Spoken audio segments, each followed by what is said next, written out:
off at 7:30 tonight. Mamelodi Sundowns will be hosted by Kaizer Chiefs at the FNB Stadium. What a fantastic game we have tonight, guys.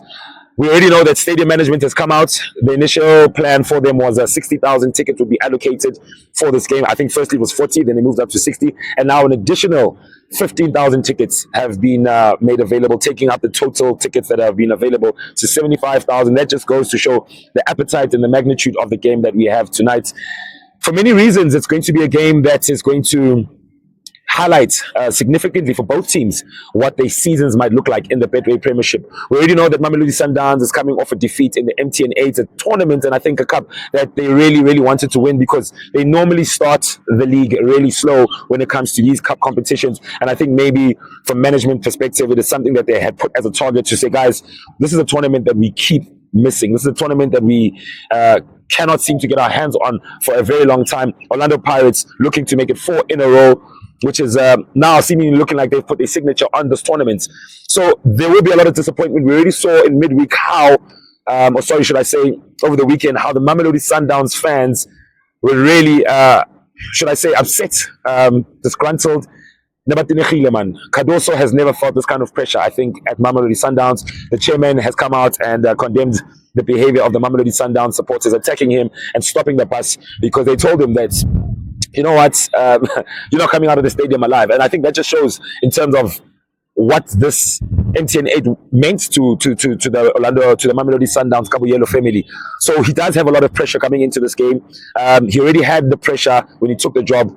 Unfortunately for me, my analysis of Cardoso so far hasn't been one of a telling coach. I think tactically, he still hasn't proven himself as a coach that makes the right decisions in the right time of the game. Tactically, he showed in the CAF Champions League final, his selection, his substitutions are not necessarily that good as well. They normally drop the game in the tempo. And Sundowns, we already know, with their Shushan and Piano, they like to keep the ball and they like to, play it from left to right, switching it over through the different phases of play. They like to hold possession of the ball and very comfortable on the ball. But something seems to be amiss. I don't know if maybe some of the stuff that is happening in the boardroom is now affecting the players. We already know players like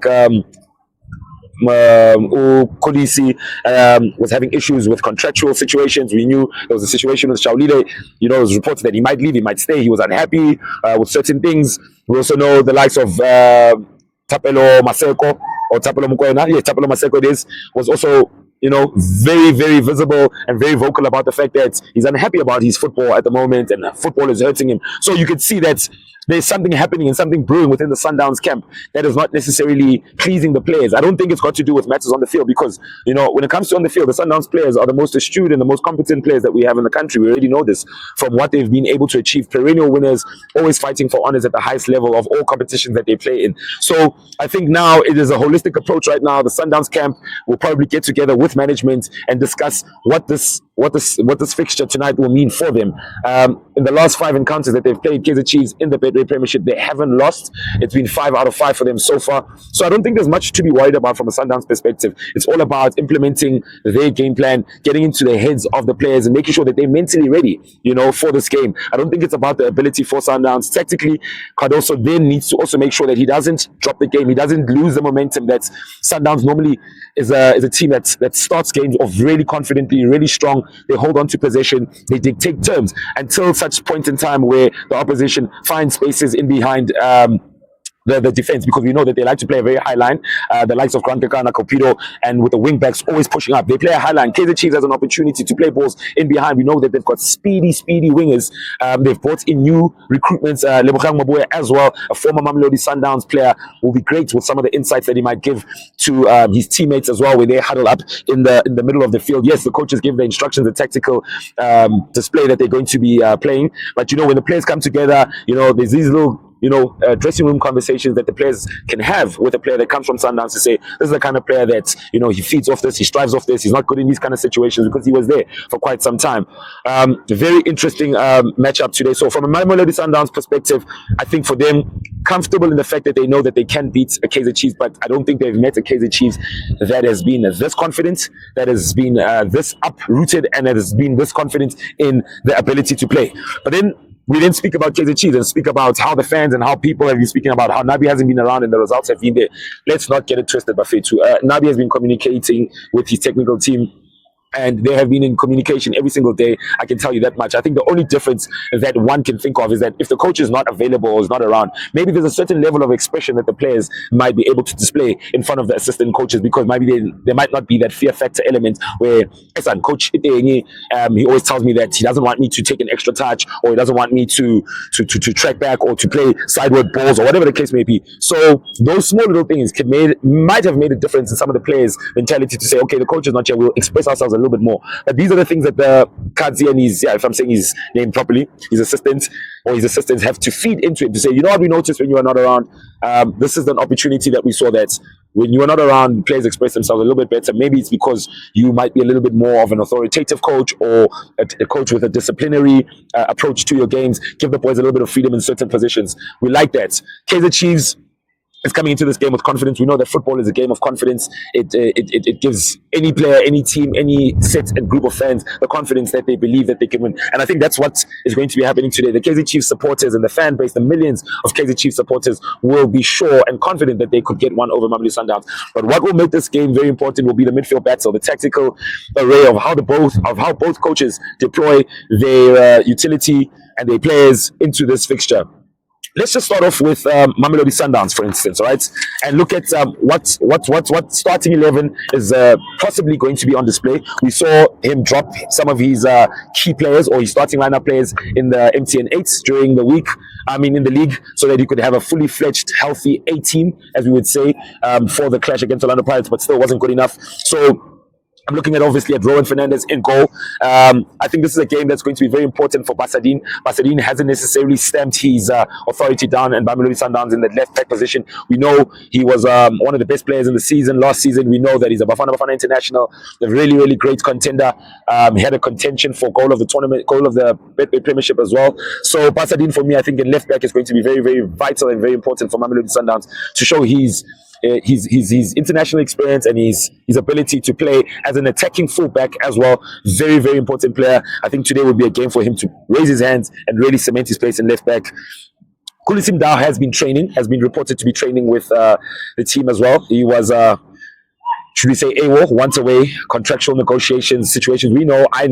I think he's the best left back in the continent, and many would agree with me on that he's the best right back in the continent. When he flies up down that wing, we already know he's unstoppable.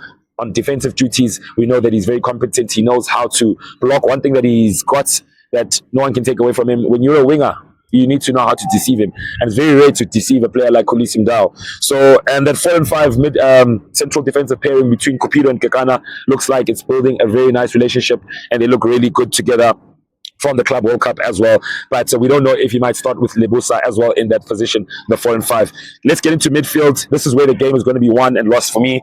Tebza will most likely take on the CDM, the position 6, with Jaden Adams and Allende pivoting as a double 8. That's how I see it, and that's going to be very important. Allende needs to have a superb game if he really needs to see his team go on and take the 3 points. Jaden hasn't really this season come to light. We saw him when he was bought from Staley's last season. Really, really outstanding player. Really good box-to-box kind of midfielder. Good with the ball on his feet. He's got a really good pass in him as well. So I think he hasn't found his feet this season. The coach hasn't deployed him so much, but I think this could be a game as well for him to really, if given the opportunity in the starting berth, remind the Sundowns fans, remind the technical team why he was bought for such a big price tag. And then on the wings, we've got Matthews, who seems to be a coach's favorite for Cardoso. For me, we already know when Matthews comes out one-on-one, the chances of him converting are really, really slim. And we know that he's a very fantastic player. He's got international experience. He was at Borussia Dortmund as a youngster. We know that he's got the ability to receive the ball really well. We know that he can think, he can make good runs. But if he's not going to be able to put the ball in the back of the net with those really, really clever runs that he makes him behind the defense, it's going to be pointless for Mamelodi Sundowns. And this is where I think that position for Mamelodi Sundowns is still up for grabs. And the likes of young Mabena, who looks very, very exciting, can also come into that position and play that position. For me, I think in tonight's game, he definitely needs to feature, maybe whether he comes in at the 60th minute or comes in at halftime. Very enterprising. Give that boy a run, and I think he might surprise a lot of players. And on the right, we already know Sales, or Sales as they say, the most expensive player in the Betway Premiership in terms of his price tag, starting to show a little bit of the reasons why he has got that price tag. I think I saw him in the game against Orlando Pirates Scotini. Wow, man, he looked really sharp. He looked like he's a sniper. He looks like he's got a cannonball of a shot. He knows how to take a snapshot. And if you play as a number 9 or you play as a right wing attack, you need to have that ability to cut in, to hold up the play. We know that Reynas is a very willing runner that will make the runs in and behind the defense. He will be the first person to activate the press. Reynas will be the number 9 that will be chosen. But in my opinion, Peter Shaulile deserves to start in the starting lineup. As to who he replaces, maybe the coach could play around with Matthews and say maybe Matthews not on the starting lineup.